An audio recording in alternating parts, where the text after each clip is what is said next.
Hi, welcome to Psychology by Sandy.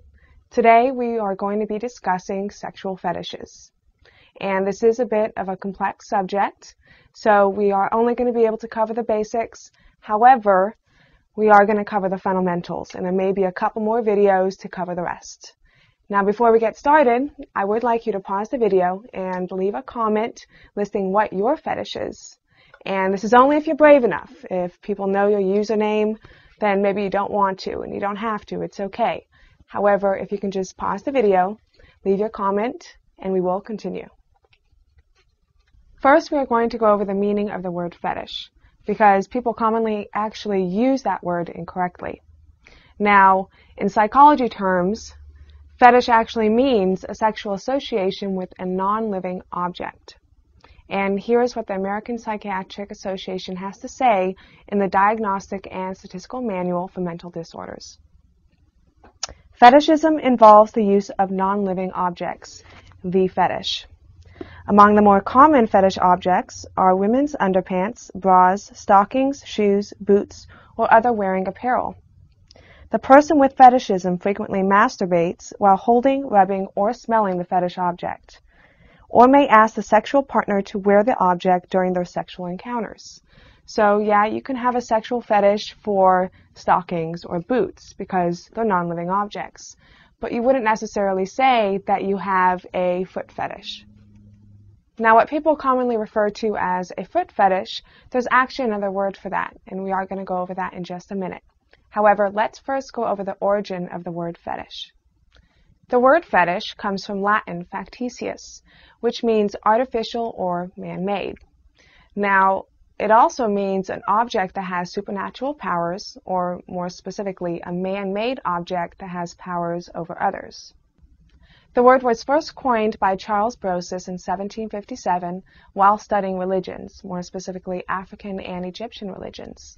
And in these religions, they had these figurines which represented gods or persons. And these figurines would represent some sort of power over the group or the tribe.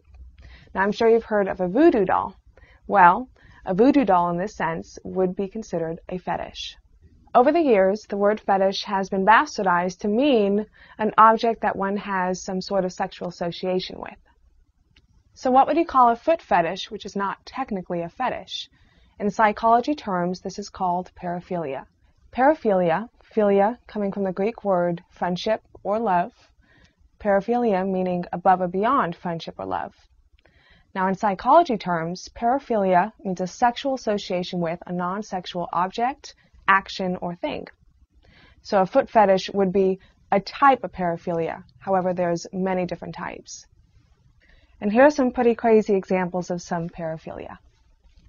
Aquaphilia, arousal from water and or in watery environments, including bathtubs and swimming pools.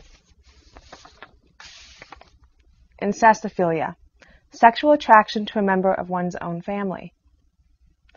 Macrophilia, sexual attraction to giants, giantesses, or giant body parts, such as breasts and genitalia.